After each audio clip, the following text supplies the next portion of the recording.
So I have to figure out, how to tell the world that I exist and that my stories are out there. So that's another aspect that I'm also looking at. It's just um, too many strings and ropes pulling me in every different direction. So I write because that's my self care.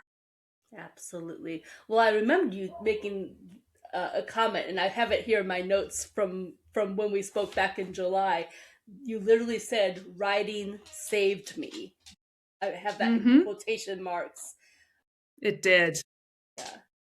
Yeah. I have a note about you, how you would pour your emotions into this hobby, something about from hobby to passion is what I have written down. Yes. But Yeah. but yes, I mean that was I a very strong comment that you made. absolutely. Yeah. I know it was around that awkward, you're heading into teenager years where, friends are important, popularity is a big thing. I was obviously very awkward, very introverted, and for whatever reason, very bullied. And try as I might, I couldn't blend into the walls. So I was going through a really dark time in my life, and writing allowed me to work through my frustrations, my angers, my confusion by, putting my characters through hell. So, yeah. And then seeing them come out the other side. Absolutely. You know, as rough as that sounds, I'm sure that really played into making you the great writer that you are. Part of me envies you that. You know, I was not popular by any stretch. I was kind of content to blend in with the crowd and be an observer. And I would write, but I wrote, just what I was basically told to write.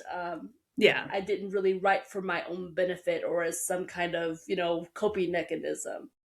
Part of me wishes I had, because how much further along would I be in the writing aspect at this stage in life? Most of my writing was not creative, it was more business stuff. And certainly, people would come to me because they knew I could put out something that they wanted to have written in a way that they Yeah. were not able to do.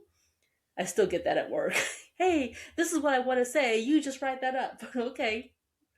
But I didn't get to do the creative side until last year when I finally allowed myself to do the creative side. It's very liberating, isn't it? It is the Because you most can do wonderful thing. anything. Yeah. Yes.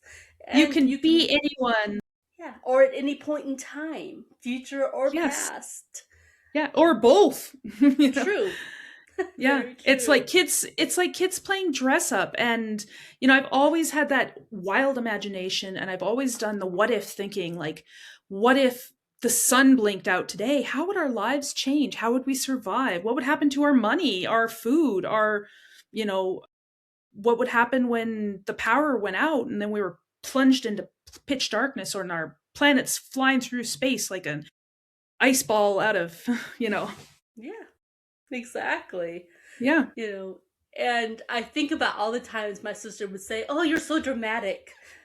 And I would take offense to that, and then I would become dramatic, ironically. Mhm. But looking back and going, you know, I'm actually okay with that. Sure, dramatic is good because dramatic plays into a good story. So yes, I am Absolutely. dramatic. Yes. Be proud of it. I'm a geek. I'm a science and math geek. And I mean, once I was diagnosed with autism and I started looking back through my life, I could see all the signs. All the signs were there. And I totally understood, why I thought the way I did, why I did things the way I did. But I wouldn't change my brain. Like I was I thought, but I also thought everybody at 11 years old. I built a working seismograph and buried it in my backyard. I made a sundial in permanent marker on my windowsill. I got grounded for that one. But, Oh, but I how did these cool that you did things. that, though. Yeah. And I mean, like, because I didn't talk to other people, I thought everybody did that. Apparently, not everybody does that. There were things that were stressful too, though. Things like I had to count my steps all the time. I had to have things in even number pairs. And if they were odd numbers, I don't have an affinity for odd numbers. I still to this day will go out for walks and I'll add up all the numbers on license plates until I get a single digit. But it's those things that I guess there's always cons to everything.